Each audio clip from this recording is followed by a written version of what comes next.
Hello, hello, and welcome to Hygiene Elevated Conversations and Innovations. Today we have the one and only Miss Olivia, and she is our special guest today. And Olivia, we got to meet you at RDH Under One Roof Evolution last year. And I think we all immediately hit it off. We were all kindred spirits. And so we've been looking forward to having you on the podcast for quite some time. And we follow you on social media, and you are probably one of my favorite people to follow. And I honestly say that content-wise, your content is so practical with everything that you say and the advice that you give. I love the type of content that you put out there. So thank you so much. Yes. So I want to kind of step back for a second and tell us your story. Tell us your journey to becoming a dental hygienist. You love city life, all of those things. So tell us your story. Absolutely. Like you said, yeah, it was a pleasure meeting you all last year at the conference. And it's been such a nice culmination in my career now that it's been 16 years as a dental hygienist and 18 years in the dental industry. Yay! It's really nice branching out and growing and trying different things. But I've known since middle school that I wanted to be a hygienist. I have 3 sisters, and anytime we went to the dentist, it was a big event. My father used to be the painter of this dental office, so the staff was always super nice and excited when we came. And the hygienist would always have me help her do periodontal and intraoral photos. So it just felt so special. So I was like, oh, I'm definitely going to do this when I grow up. But as I developed more of an interest in biology and sciences, I just knew it would be a good fit for me. I love people. And then I found out, oh, you can have a great schedule. You can get paid really well. So it was a done deal for me since I was like 12. I'm going to be a dental hygienist. So when I was in high school, I did one of those programs that kind of introduces you to health careers. Mm-hmm. And so in my senior year, I got credits for working in a dental office. So I worked in an ortho office, like having the kids brush their teeth before their adjustments. And that was really fun. And I was finished with hygiene school by the time I was 20. It's been a good time. Wow. Yeah. I was the youngest in my class, but I was 24 for crying out loud. So holy moly, 20 years old. Guess what, you guys? The youngest in my class was 18 years old. What? When we graduated, I think she was 19, maybe. It's amazing. That's overachieving. I wasn't ready for life at 24. So much less 20. Goodness gracious. I remember being really concerned if I would be able to have a drink at graduation.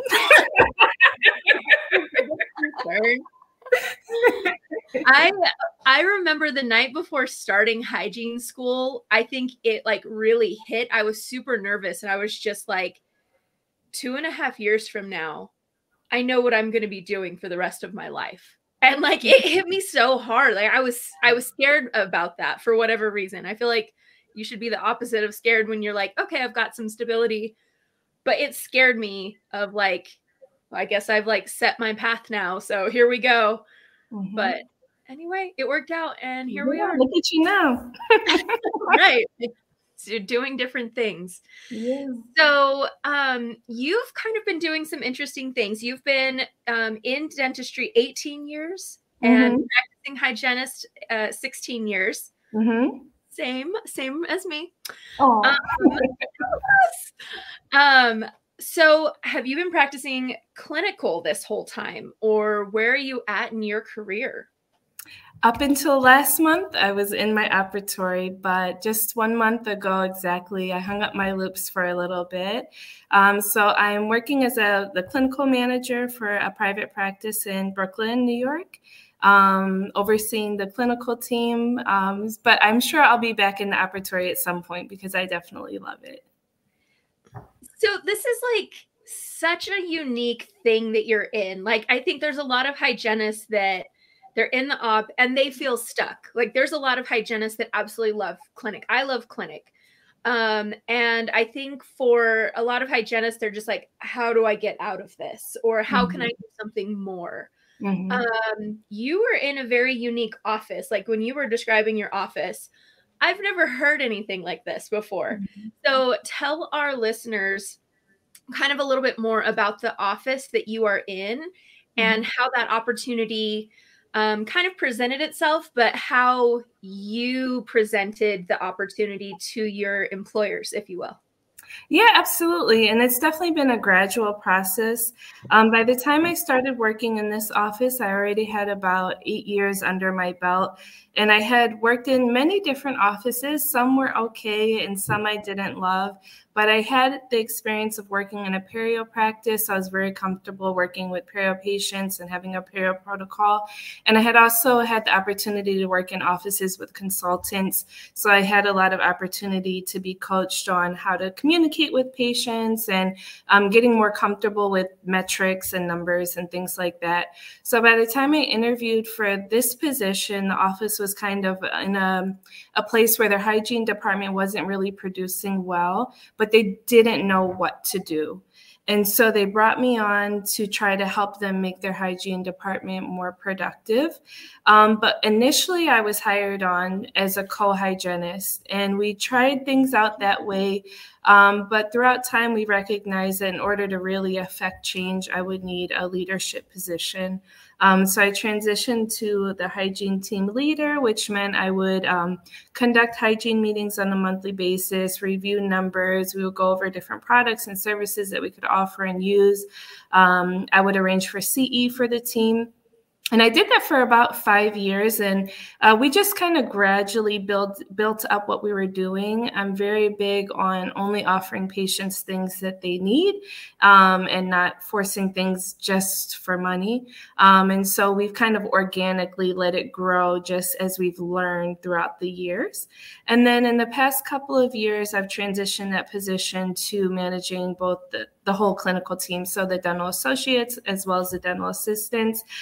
So that role encompasses more like OSHA training, making sure everybody's licenses are up to date, that we have the CE that we need, tracking metrics, going over different products and services that we could use for the office. And it's just kind of gradually built throughout time. But what I just started doing was just saying to the doc, hey, I noticed this needs to be done. Do you want me to do it? And then as that grew over the years, it became its own position rather than just something I would do in between patients. I feel like I am not you, and I desire to be you so much, Olivia. Like just seeing those needs and speaking up and not just saying, who's going to take charge of this? Like when you see something, you say something. And it's not in a derogatory way or like a, hey, we're failing here. You find the problem and you find the solution to it. And I would imagine your boss was like, thank you. Yes, I also see that. So absolutely. It's a weight off of her shoulders because she ultimately wants to be focused on patient care. And so a lot of those HR tasks, performance reviews, interviews, terminations, nobody really wants to do that. So if she can focus on the fun stuff and I can do some of the hard stuff, she's a happy camper. Yeah. Yeah. Well, Olivia, I have to say, I just love how you know, just kind of like Amanda was saying, though, like you saw something that needed to be done and then just jumped in and said, hey, can I do this for you guys? Which is great, that positivity or that just the whole mindset in general. I think for me, sometimes when I recognize a problem, at first it feels very frustrating, like annoyed, like I can't help but like want to pick the like hyper focus on it and be upset first. Like it would have to take me like a few days before I was like, oh, okay, the best approach is going to be to, if I just offer to kindly do it. But it would take me like a moment to actually get there. Did it take you a moment to get there, Olivia, or were you just sweet from the first second? I imagine it's sweet from the get-go. We all know. I wish I could say that, but unfortunately, it took me far too long to get to that point. But I think something that helped is having a boss, an owner who is a human, who treats me like a human, is respectful, is kind, is open. So it makes it easy to approach her and have those kind of discussions. She doesn't run her office like a dictator. So it makes it comfortable to have those conversations. But unfortunately, in the beginning of my career, I did experience some things that were less than ideal. And I used to have the mentality that, okay, this is not right. I guess I've got to find a new job. But I grew in my professional development and my communication and recognized I don't have to just flee. I can just help. And it's been working out really well. That's a huge point, because I definitely was there with a lot of offices. And I can't say I was mature enough at all, like you were, to kind of constructively say, hey, I'm seeing this problem. I'm recognizing this problem. This is what I would offer as a solution. I would just say, okay, I guess it's time to jump ship. Like, it's not going to go my way. So what would your advice be to a hygienist clinically that's kind of in that situation? How could you help that hygienist feel empowered to make a suggestion if maybe they're uncomfortable? Yeah, I think the baseline starts with having good communication when times are good. So if you already have this good communication and this good relationship, then it's easier when times are hard. I often see hygienists or a dental assistant, front desk, quietly keeping things to themselves or just feeling like they have to accept whatever is around. But I think that practice managers, dentists love to see personality, love to see initiative, love to see that people are passionate. So I would say just try speaking up when things are good. Maybe if you have morning huddle, you can commend a coworker or a dentist on something that worked really well yesterday. Or you can say, hey, thank you so much for having my back with that patient. Thank you so much for buying this technology. It's been really helpful. So that by the time you go to them, I've got this issue, they already see you're somebody who cares, you're a positive person, and they'll be more willing to listen, I think. I think that's very powerful. Keeping that line of communication, like positive communication, open at all times. That way, when it's time to make a suggestion or have a hard conversation, it's not like, oh, who are you again? Like, we don't have that established rapport per se. I think Absolutely. That's excellent advice, Olivia. Thank you. And I would add to it a little bit. I would also say that when you do have a suggestion, don't mention it when you're upset or in the moment. Take some time to think about it at home. Schedule a meeting and say, hey, I would love to talk to you about this. When do you have time to talk? Because when people are caught off guard, it can make them uncomfortable. But if they have a moment to collect themselves and be prepared for a conversation, it will more than likely go better. Yeah, that's very solid. I think, so we got to have a podcast with the DSO hygienist, and we were talking and kind of the position that you are in with your office, because you guys are not part of a DSO. This is a private practice. Thank you. Hello. Like, I didn't work for one for 18 years. Anyway, a private practice, like you were saying, you're doing a lot of the HR stuff that the DSO side of things will come in and do. So that's a very unique opportunity that a hygienist would get to come in and do, like an HR role, a clinical supervisor role.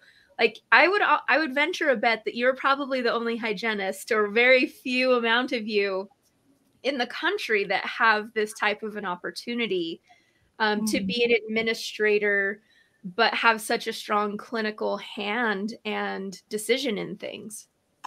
And I hope that there will be many more to come, because hygienists are in a great position to do a great job because they know what it's like to be on the clinical floor. It can be so frustrating for a clinician to have somebody come tell them, oh, you need to do this when you're with your patients, but they can be out of touch with what it's really like to be with the patient or your time flow. But when you have somebody who's working side by side with you, they know exactly what it's like to be with the patients. They know when the technology is falling apart, when you need more instruments or not. It's a much more informed decision. And you know what's a reasonable ask and what's not a reasonable ask for your team. So I think it's great. And then as hygienists, you know, we have such strong communication skills. We know how our patients are feeling. We know how to explain things clearly, and that can translate really well to working with the team. And you had mentioned, I mean, you obviously had worked clinically for your office for a number of years. So you're a familiar face to your patients. So when you're doing some remote work that involves patient interaction, it's not just like this random person online. You're like, oh yeah, I remember Olivia. Oh yeah, I remember her, you know, in my face cleaning my teeth. So I feel like they're only surprised to see me with my mask off. They're like, I didn't know you look like oh, your hair's down. Yes. Yes. Yeah. But as far as transitioning to that role, the HR company that we use is called Inspirity, and they have a bunch of free on-demand courses that any employee can take. So I took a lot of courses with them with leadership, HR management. So I didn't just jump into the role with no preparation. And I think that makes a huge difference because there's a lot that goes into being a leader. There's a lot that goes into HR. There's so many things that you have to be careful not to say or to say, how to be fair, how to document things. So I definitely encourage people to continue learning.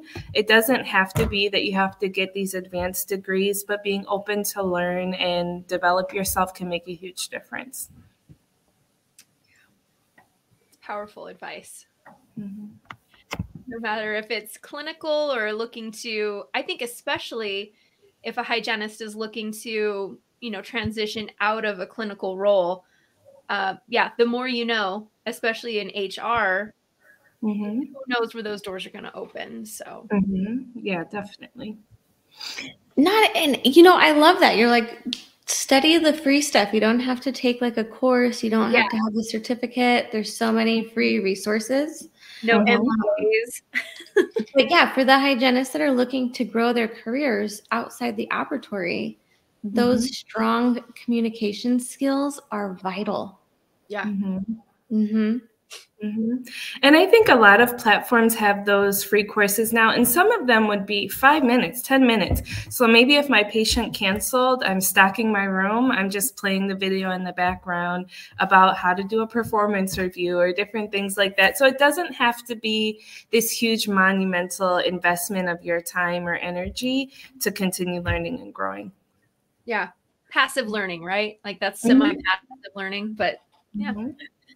So what are some other projects that you're kind of working on in your career? Because you are not a linear, you are like a multi-dimensional person. So what else? I'm just trying to be like you guys when I grow up. That's my goals. One thing that is really close to my heart, so many dental professionals that I speak to are really not happy with their work environment. They feel like dental offices can be toxic or don't encourage their growth. And so my goal is to really help other dental offices develop cultures that help dental professionals thrive.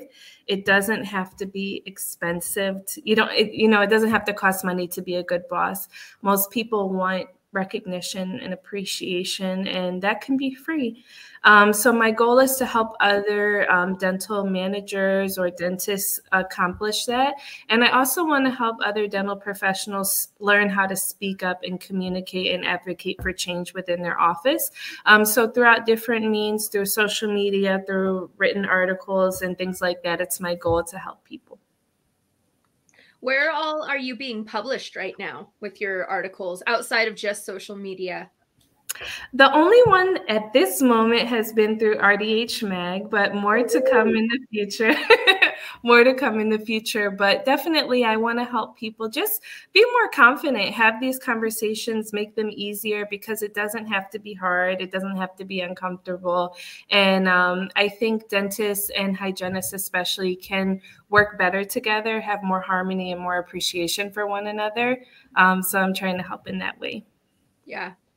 It's definitely something that we're not taught in school. And if you're a timid person such as myself, you're just like, I guess this is just how it is, and either like learn to figure it out at work or like jump ship. So if you're at a good office that you like for the most part, but you want to see change, I think being able to speak up and be a part of those changes is really powerful. So thanks for being that voice for us timid hygienists, Olivia. Yeah, thank you for putting all that great content out there. I think the subject matter is so needed. You are bringing so much value to the dental hygiene community, and you're elevating the profession one article at a time, Olivia. And this topic of, advocating for yourself, feeling empowered to make changes, that's something I touch on so briefly in the school presentations for the hygiene students. And I almost feel like I need more time to talk about it. I mean, I touch on it so briefly and I'm trying to get so much in, but it is definitely a subject matter that you can just keep going into. Like, it doesn't stop. Absolutely. And even in continuing education conferences, the majority of the time, you're going to pick something very science oriented. You're going to go for perio or oral cancer screening or saliva testing. And those things are awesome and needed. But our opportunities for professional development and communication and professional growth, those you have to work a little harder to seek out. And so I'm trying to make it more accessible, more easy for people to keep growing. I like that a lot. Someone asked me, Olivia, like, Joffrey, are you ever going to start speaking and doing like speaking engagements at the large conferences? And I'm like, well, I would love to. Like, that's like would be a dream. I just idolize the hygienists that are doing these presentations for us. And I'm like, well, I just don't know if I have like my solid niche, because all these classes are so science-based, right? And I'm like, the science element's not my favorite element. But I feel like hearing you talk right now, I'm like, I'm totally overshadowing the powerful message that we want to get out. Like, even if it's not science-based, it's still very important. And so there is room for us on that stage, even if it's not science-based. Absolutely. I can't wait to be in one of your classes, Joffrey.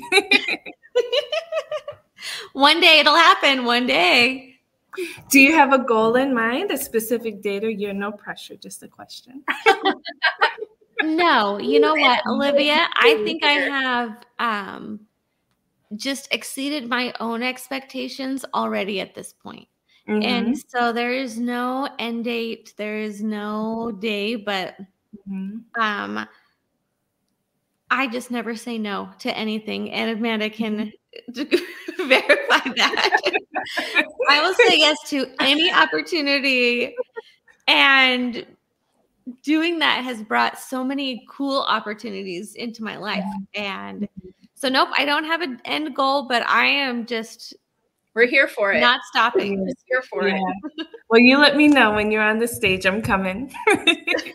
You got it. I'm reading all of your articles, Olivia.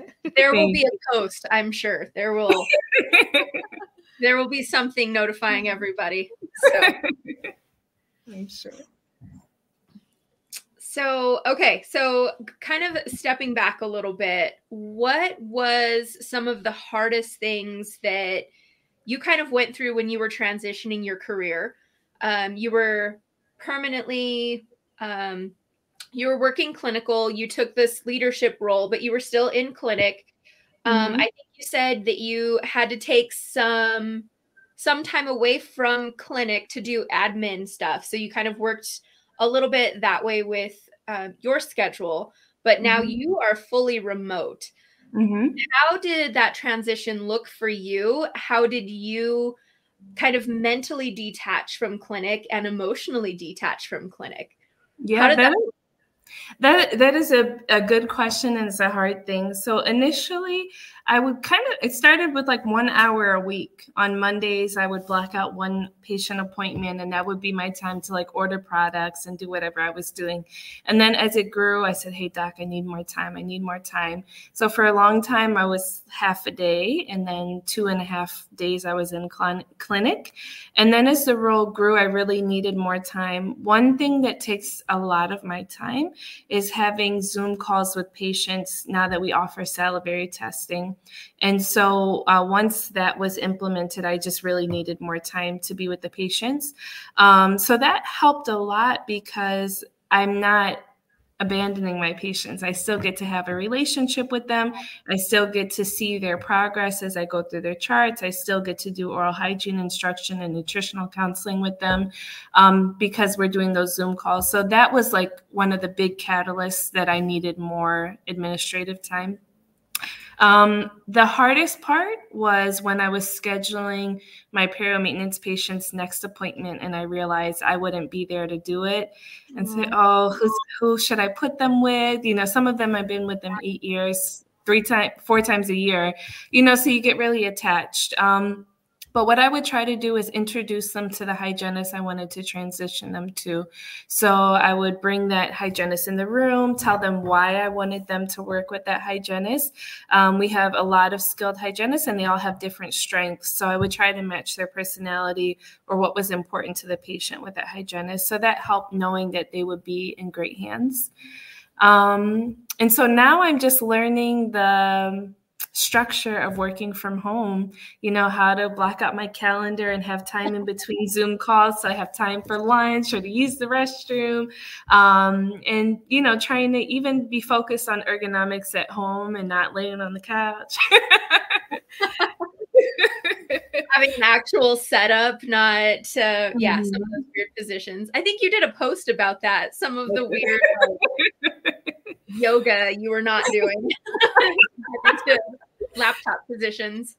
Yes, but it's been helpful, and it's a learning process, just like everything else. Just like any hygienist, when they first get in the app, it takes them a little while to get in their swing and their flow and their confidence. It's the same thing with remote work, but I'm really thankful for the opportunity and the freedom that it provides. Yeah, that's so unique. Mm-hmm. Are you okay if we segue and talk about salivary testing for a second? Sure. Okay, Joffrey and I were. I wanted to do the same. I'm like, we have to go there.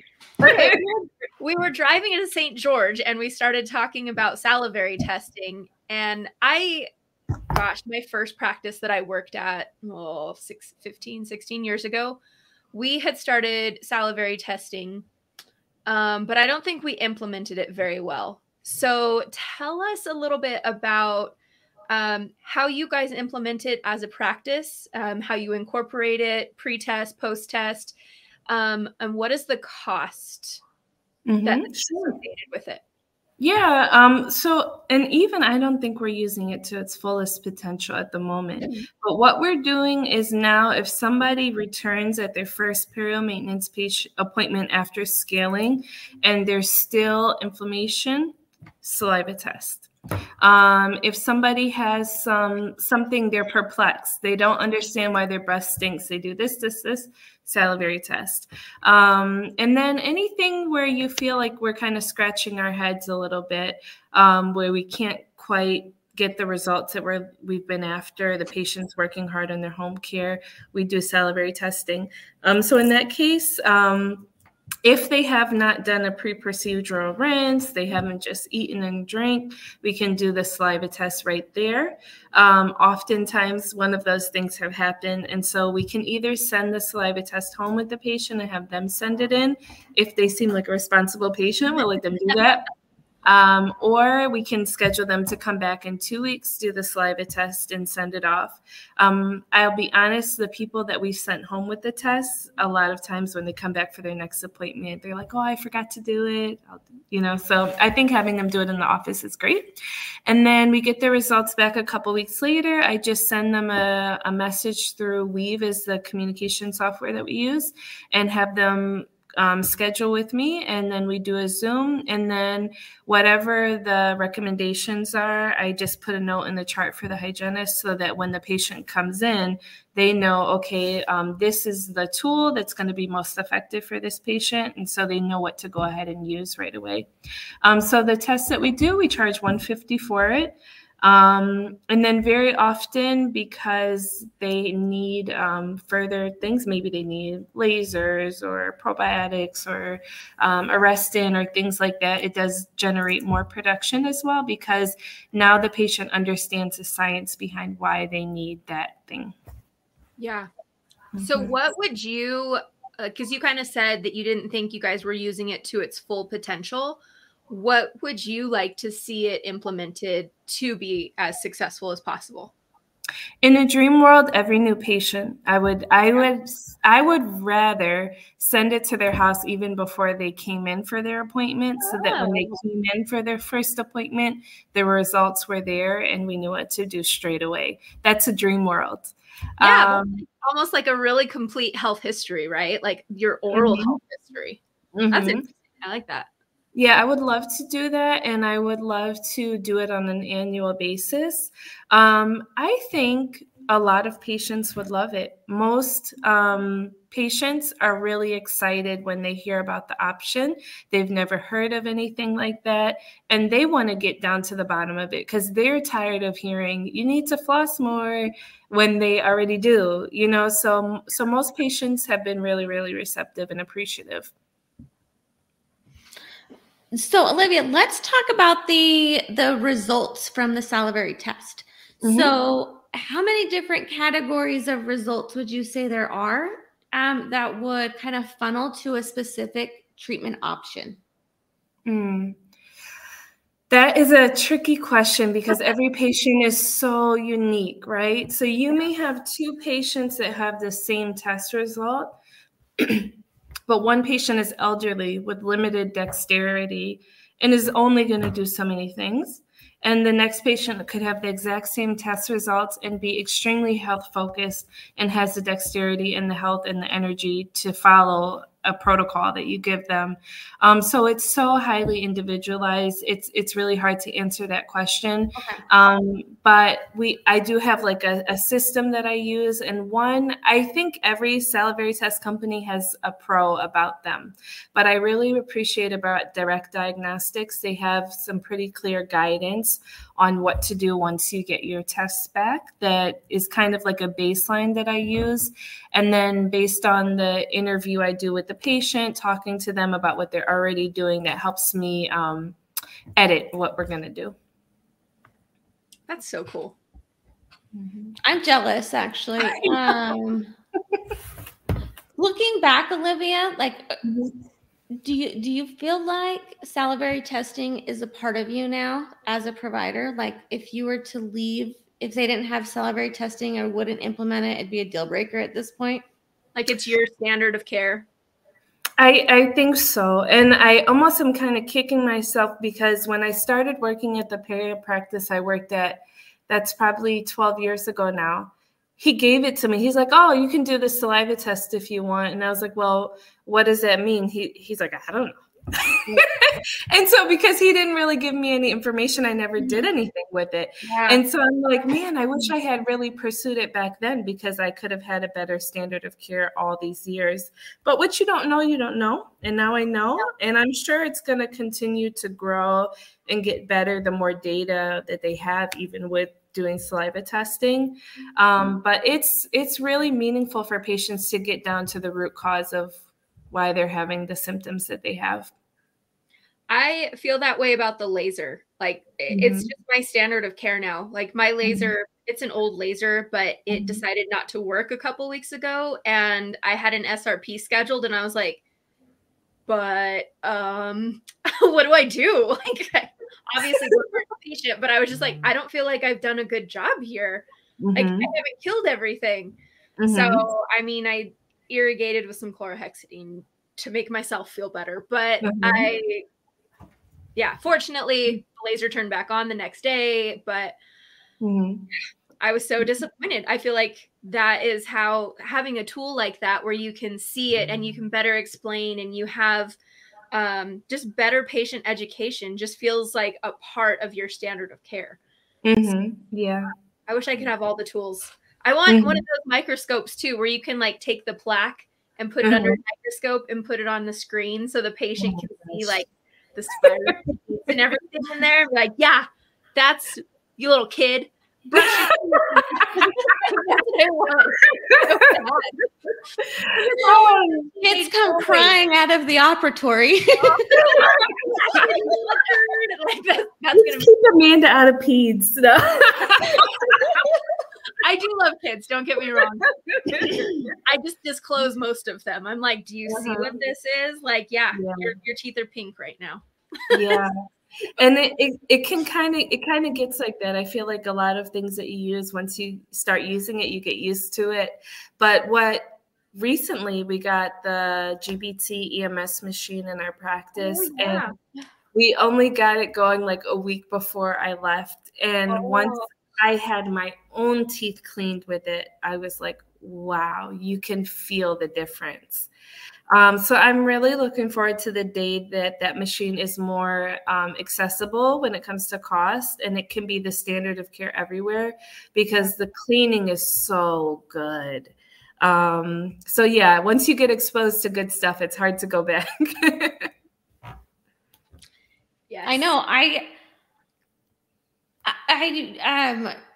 that's just me totally. Like if I have something and I love it, now it's standard. Now I have to. The bar's been raised, it can't go down. Like I have to have it.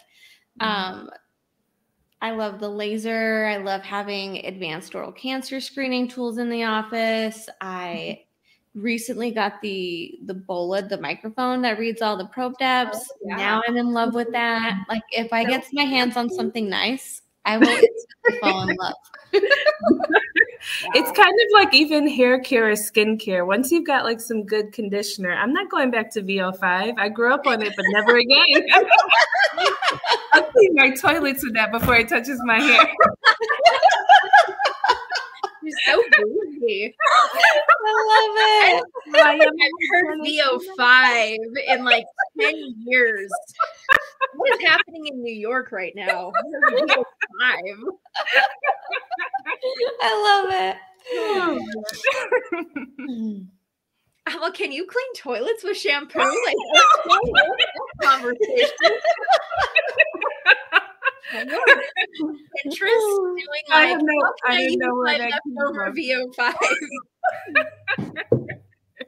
Oh, I grew up on that stuff. We used to swim almost every day in the summer, so I had all the flavors, strawberry and everything. I distinctly remember a green one because it matched my grandma's 1950s green bath, like avocado green bathroom. So put together. Sure needed. Matches your bathroom. Huh. My grandmother's bathroom was very decorated too, like overly decorated. Beautiful towels you weren't supposed to touch. I remember too, she even made like coffee cans like stacked together and then wrapped it around with something and stored the toilet paper in there. Like she had a very beautiful paper storage. Okay. My grandma had this big glass jar with like mini decorative soaps in it that you could never use, like shaped like seashells and stuff like that. And the little bath oil things. Use like those for special baths.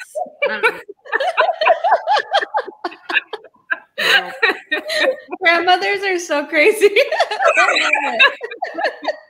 Yeah, 30 or 40 years from now, they're going to be talking about us with our like shampoo bars. And it's like, oh, she used the weirdest stuff. She didn't even have lights in her bathroom. Like, I don't know.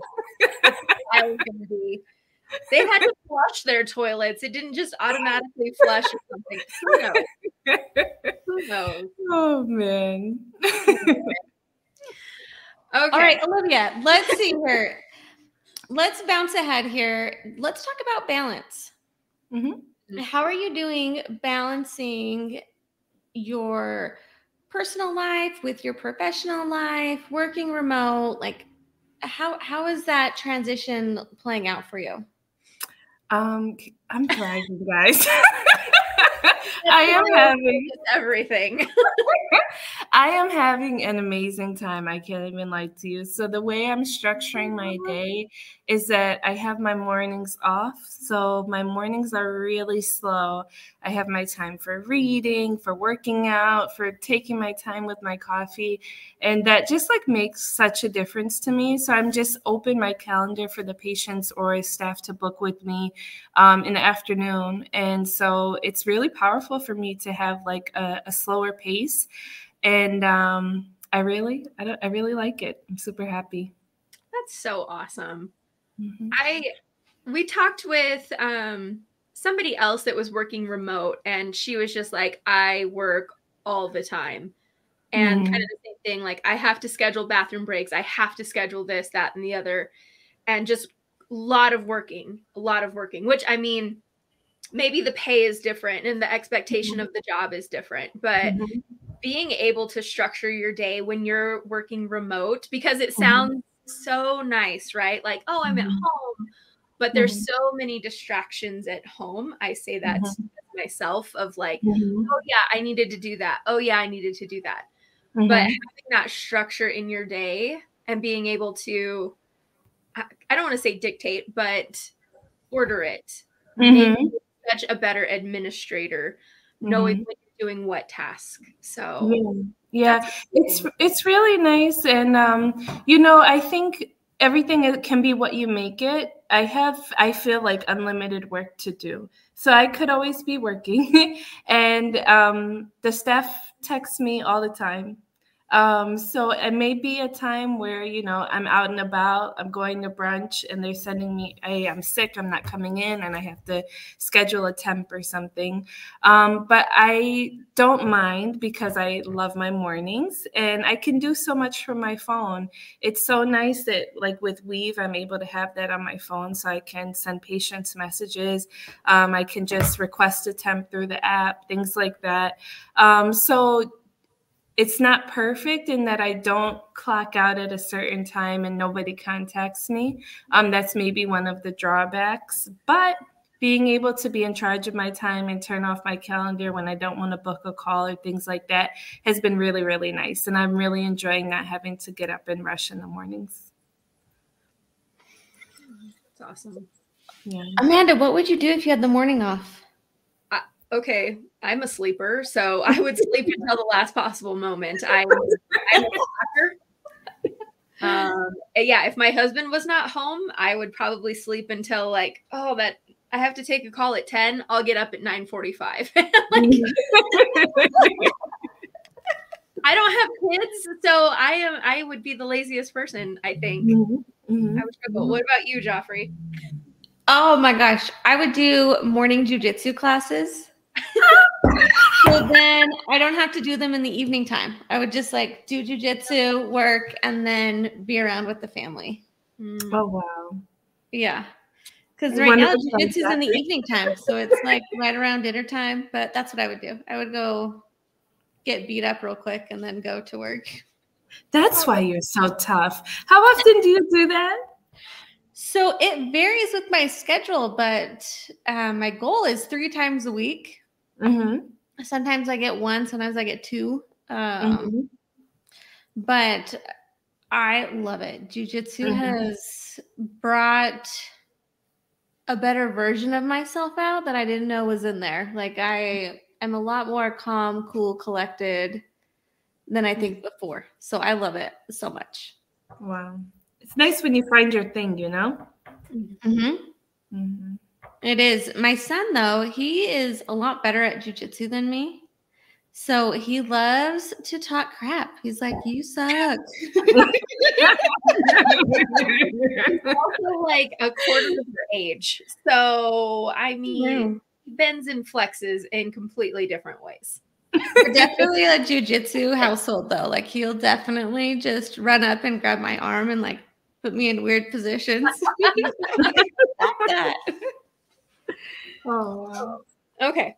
I definitely don't know even what question we're close to because we've just flowed through our conversation. So as a hygienist, you are contributing to just kind of helping to empower hygienists with being able to advocate for themselves. Are there other avenues or things that you would like to contribute to our profession as dental hygienists with your platform? Yeah, I definitely don't want to limit myself because there's so much that we can all do. I'm really inspired by so many other people who are taking the lead in the hygiene profession. And I love to see people helping with instrumentation techniques or understanding the systemic link more. I love to see all of those things. So I don't want to limit myself and think that this is the only thing that I will do. But I can say that this is what I'm most passionate about because of my professional experience.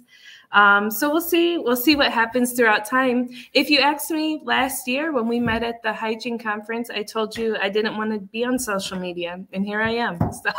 Killing it. You're killing it. Thank you so much. Yeah. So you've done missions trips as well. Mm-hmm. Tell us about all of your experiences, what countries, what organizations, all the things. Sure. I volunteered with 1,000 Smiles, and I've gone with them 3 times. Twice we went to St. Lucia, once in a fishing village, once in the city center, and the last one we went on was in Jamaica in the South Coast. A lot of the staff that works in my office has Caribbean roots, myself included. So it feels really special going to treat, like family members or cousins or friends and things like that. It's really nice. We've developed a relationship with that organization because I think our office has gone 5 times with them. So they do know us, so it's become comfortable. What's great about going with that organization is you get to stay at Sandals Resort, so it's really nice. Yeah, after sweating it out at clinic, run back to the pool or to the beach, so that's really nice. I think definitely, though, there's good and bad to mission trips, and so I think the last time I was there, I looked at it through different eyes. And so maybe that will be a new niche, but I really think that people who go on mission trips really need to be careful that they give the patients the respect and proper care that they deserve. I've noticed sometimes people go with a bit of an experimental attitude or do things that they wouldn't do at home in a way they wouldn't at home, which is really, really unkind. So I think that when people do mission trips, it's a beautiful thing if they treat the patient with the respect that they deserve. Oh, 100%. It honestly shocks me and hurts my heart that people wouldn't just automatically do that. But it's amazing. Yeah. I went on it wasn't specifically a dental missions trip to Thailand after the tsunami in 2004, 3. I forget what year it was. Unfortunately, of course, all of the places that we could have stayed, like normal low-end hotels, whatever, were destroyed. So we actually got to stay at this like 5-star resort while we were there, but which was amazing because it was summertime in Thailand where, humidity was insanely high and we were treated to this wonderful 5-star cuisine every day. But the things that you see on medical missions trips or any missions trip, it humbles you and gives you a perspective of what the rest of the world is living like. So, okay, Amanda, I've known you for years. I didn't know you were ever on a mission trip. Multiple. So, okay, you're like a secret. I'm like, oh my gosh, Amanda. I was saving that for our next road trip, Joffrey. So I did, with my church, I did a lot of medical missions trips. I went to Thailand, was the first one. I was only there for like a week and a half, but it was after the tsunami. That was my first missions trip. And then we would go to Peru every summer, and we would go for about a month, and we would do some medical stuff. So it was mostly a youth focused trip, but we would help treat lice. I got to irrigate some ears. I did some water sanitation and basic hygiene because I was still in hygiene school. I got to work with one of our veterinarians that was in our church, but he was able to, treat the same, if you will. I mean, we're in the very hardcore jungles of Peru, head shrinkers, shipibos, the whole thing. And then I did get to go to Siberia on a medical missions trip as well with the Christian Medical and Dental Association. Gosh, a long, long time ago. And we got to do, that was my first medical missions trip where I was the only dental professional. And they hooked me up with an ultrasonic and a power converter and everything that I had to take, carry on my backpack internationally and get checked at every possible checkpoint to make sure I wasn't carrying a bomb on my back. Anyway, all the way through Siberia, through planes, trains, and automobiles. But yeah, we did Bedouin communities. We served Bedouin communities in the Geographic Center of Asia. So wow. I don't know anything about Siberia. When I think Siberia, I just think cold. It's so because it's so landlocked, they can have extreme weather changes. So the summers can be like 120 and winters can be like -60. Wow. So it's extreme. It's both of those things just because it is so landlocked. But yeah, so where I was the southernmost tip of Siberia. So between like Mongolia, not Krasnoyarsk, Kazakhstan, I was just like right there nestled in the mountains. And basically it's a little region. The southernmost tip of it is called Tuva. And they speak Russian, but they also speak Tuvan, their native language. And so they're more your native people than your typical Russian-looking people. And they're just not served by the government, if you will, with socialized medicine. So it was interesting. Obviously, my medical counterparts that were with us, everybody that came into our clinic, everybody knew what they had. They would say, oh yeah, I've got diabetes. I've got high blood pressure. I've got this, that, and the other. So diagnostics were free, but if you wanted to treat your conditions, you had to pay for that yourself. So that's kind of how socialized medicine was working for them. So versus nobody ever had dental care. So to be honest, I don't remember seeing a lot of decay because I don't recall seeing any sort of convenience stores or grocery stores. A lot of people smoked just due to the climate, I think. So there was a lot of periodontal disease, but not so much decay. And obviously I wasn't taking x-rays. I was doing cold sterile. So I was pretty limited on what I could do and how much I could do. But and obviously I didn't have suction either. So it was kind of yeah, what a cool experience. I can't believe I didn't know that about you. Well, anyway. You need to have another podcast, Uncovering the Secrets of Amanda Hale. Yes. We could. Just kidding.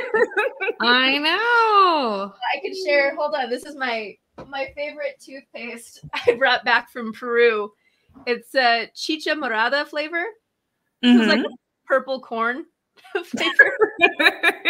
I don't even know how old this stuff is. Oh gosh, it's still, I didn't realize I opened it, but anyway. Don't use it, Amanda.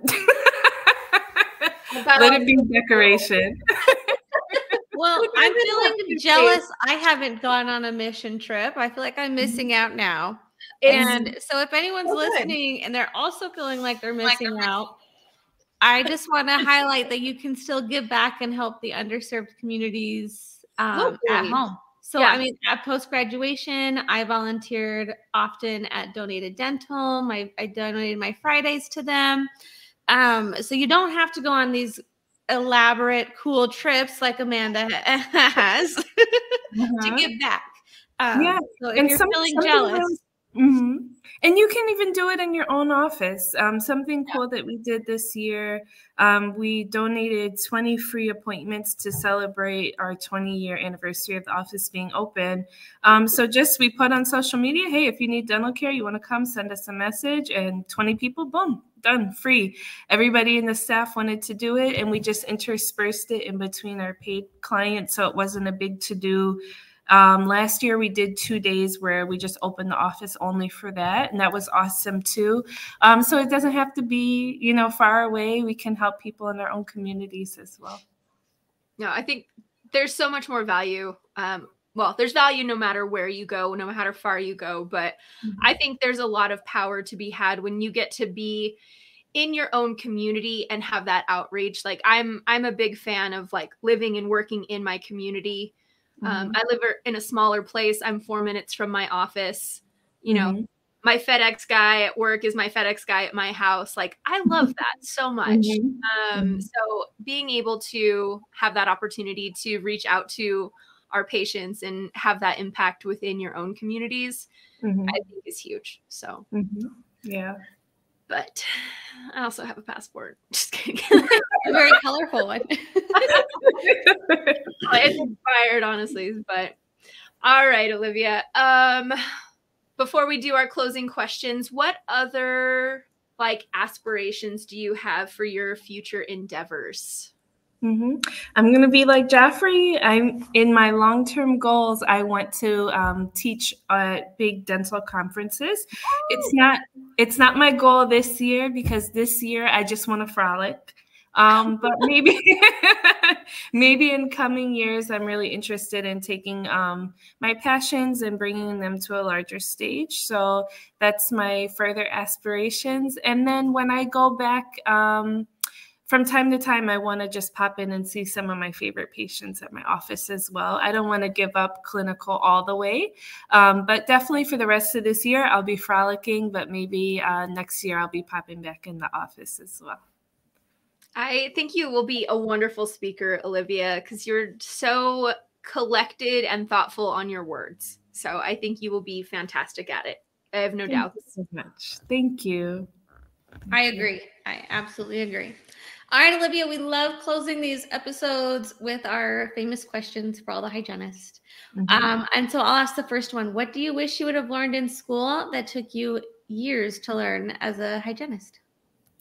Took me way too long to figure out how to fix my chair when something was wrong or how to maintain my chair properly. So I really wish they taught that. It seems like you should know. So yeah, I remember being really frustrated many times. My chair stopped working. I don't know what to do. The patient's there. I'm sweating, trying to figure it out. So I wish I understood equipment maintenance and just basic stuff. You still got to get your Henry Schein guy in there. Yeah, no, that's totally true. And not all dental chairs are, I don't want to say created equal. Sorry, I have a broken chair right now. And so it swivels and is not stable. And our previous doctor kept jerking it around too much. And he actually managed to shear some bolts off. Yes. So, and the company that makes the chairs, Pelton and Crane, I believe it is, no longer in business. Oh, wow. I didn't know that. Yeah. Yeah. See, this is the good thing about having a hygiene manager. I would never let that fly. You can't be working with the broken chair. That would be top priority for me, for your comfort, your patient's comfort. Things like that are so important. So we're going to call your manager. Yeah, no. We had Henry Schein came out to look at it. So I was like, it's uncomfortable for me, but our oral surgeon is working on that chair. That's not okay. So, yeah. I hope it gets fixed soon. I do too. Okay. What piece of advice do you wish you could go back and give yourself as a new graduate? I would teach myself to stand up for myself when things are not right in the office. I would speak up if a dentist tried to touch me or say something inappropriate. I would speak up about OSHA violations. I would ask for raises. I would just speak up. I would speak up. So I would teach myself not to shrink back and not to be scared to share what I know. Bravo. Bravo, Olivia. I love it. Olivia, you are the absolute sweetest. I am so glad you carved out some time for us. Thank you, guys. I really enjoyed talking to you guys and seeing all that Hygiene Elevated is doing. I'm wearing my Hygiene Influencer shirt everywhere I go. Yay! Take some pictures and tag us. Yeah. So I thank you guys for all you guys are doing for the profession and our community. And keep it up. We'll all keep growing together, right? No, elevating together. Yes. Thank you for that, Thank branding. you so much, Olivia.